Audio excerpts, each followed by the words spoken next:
Hi friends, this is Caitlin and today I'll be layering up two different stencils to create this really fun trick-or-treating alien card featuring the sweetest little extraterrestrials from Clearly Besotted. So for the top layer we'll be using some Nouveau glitter paste and this Simon Says Stamp Slimline stencil, and for the bottom layer we'll be ink blending on clouds with an oxide ink. I knew I wanted at least one of my aliens to have already landed on Earth, so I started off by inking in the air above the grass with this Lawn Fawn stencil. This side of the paper had some kind of weird mark or something where the ink wouldn't stick, so I flipped it over and tried again. The second time worked out much better. I'm working with the Salvage Patina Distress Oxide ink, and because it's an oxide, it shows up on black cardstock in the coolest way. It almost gives a glowing effect to my night sky. Now at first I was just holding my grass stencil in place, but I decided to add a little tape to the back of my cardstock to help me hold it better while I added the clouds right against the grass line, so that way all of my lines stayed nice and crisp. This dramatic cloud stencil from My Favorite Things is the cutest cloud stencil because the shapes that you can make are just so fun and whimsical and very different than a standard straight line of clouds, although don't get me wrong, I'm a sucker for those stencils too. I'm working my way up the card panel, rotating my stencil and adjusting the angles so that no two sections look the same. I would have loved to try this out with different shades blended through the sky, but right now I only have 4 oxide ink colors, so I stuck with the Salvage Patina throughout. Because I added the glitter layer and colored the aliens so brightly, it probably worked out for the best this way, kind of automatically editing my design.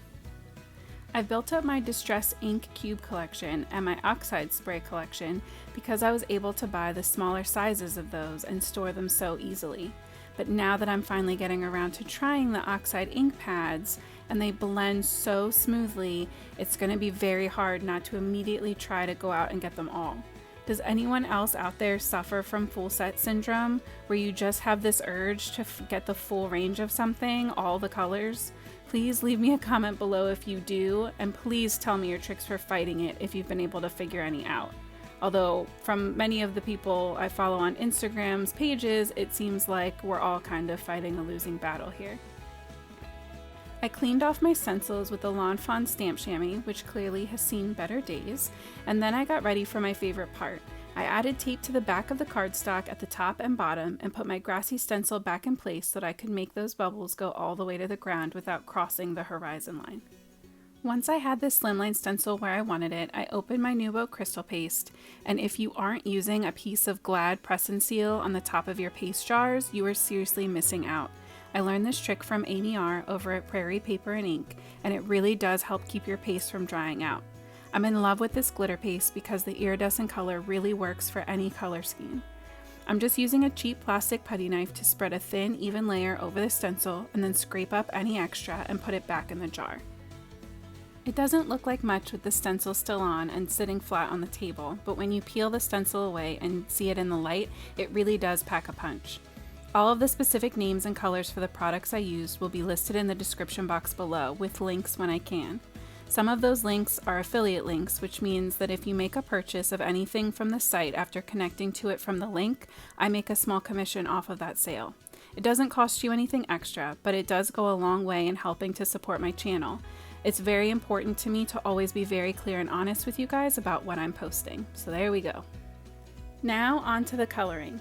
This is my first set from Clearly Besotted, and I really think I picked a good one. They're so adorable. I decided to up the cute factor even more on these little aliens by using some super bright color combinations, and I wanted to stick with a cooler color family, so I went with purple, pink, blue, and green. I went with a pretty centered light source for all of them except this first one, where I focused his shading more on the bottom left to play up his eggy shape. I went over all of the aliens with 2 layers of the medium and darker shades to help keep a higher contrast and get a more saturated color.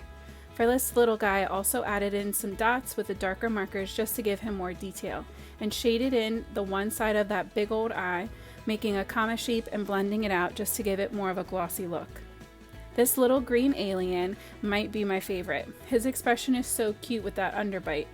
I also just added the YG01 marker to my collection, and so I knew I wanted him to be this super neon lime green, and decided to give him little purple horns.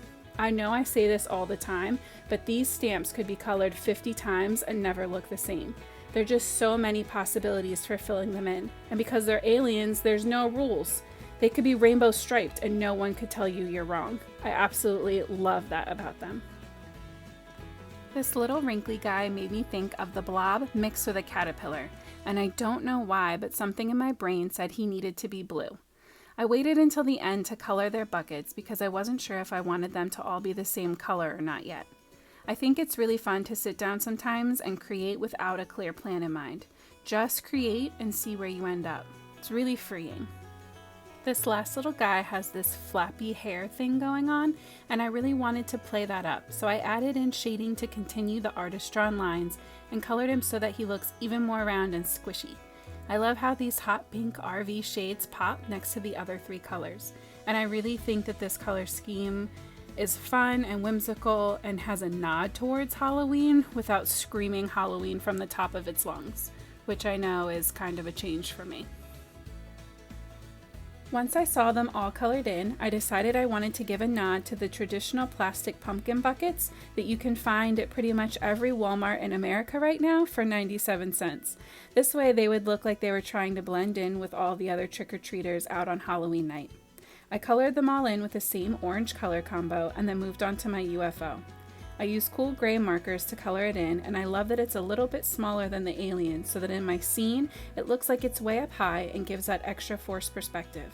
I also added in a shade from each alien to one of the lights on the outside of the UFO to tie everything in together, and shaded the glass dome top with some light blues before adding in my normal white gel pen dots to all of the eyes.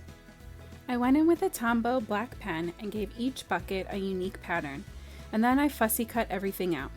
Anytime I fussy cut without a white border, I run a water-based black marker over all of the cut edges to clean them up. It looks so much nicer, and it takes a little of the mental pressure off of me while I'm cutting. Then I added in some more sparkle with this Lawn Fawn shimmer pen, just adding dots and shading anywhere I thought it would be cute. If you're going to use a pen like this, you want to make sure you use it before you add in any other white gel pen in the same areas, or else it will smear your white. So be mindful of that when you are planning out your design. I really wanted to use this cute sentiment from the CZ Reverse Halloween Sentiments by Simon Says stamp that says, "Fun size candy is my love language." So I just trimmed it down with my paper trimmer and then used scissors to cut it into two pieces so that it would fit in the grass section of my card. I glued down the stenciled panel to this really cool shimmer orange cardstock with liquid glue so that I had time to shift it and make sure it was all lined up. I usually feel like I struggle lining up my layers no matter what kind of card I'm making, but I have an especially hard time with Slimline. So I use that liquid glue just to give myself that extra playtime to make sure that everything is exactly where I want it and I'm not sitting there tearing up my card. I ran that same black marker from earlier over the edges of my sentiment strips so that they wouldn't stick out against the black cardstock, and then glued them down a little bit wonky just to keep with that silly and whimsical vibe of this card. Anytime I'm adhering things on top of glitter paste, I like to use foam tape if I can because it really handles the extra texture well, and it doesn't need a perfectly level surface to stick without showing any texture through to the image. I cut little strips of foam just to try to fill in the unique shapes of these aliens, and when I was fussy cutting I almost chopped off this little green one's antenna, so I made sure that those got teeny tiny little foam squares too. Normally I probably wouldn't have bothered, but I really didn't want his antenna to fall off in the mail. That would be so sad. Then it was time to stick my little guys down, and I kind of tilted them at different angles to make it look like they're just softly floating down from their UFO onto Earth so they can spend their Halloween night trick-or-treating and having fun. This card makes my heart so happy, and I really hope you got inspired to layer some of your own stencils and see what kind of cool effects you can create. Make sure you hit that subscribe button because we're only 4 days into this October series, and I have a lot more fall and Halloween inspiration coming. Thanks for hanging out with me. I hope you have a great day and happy crafting.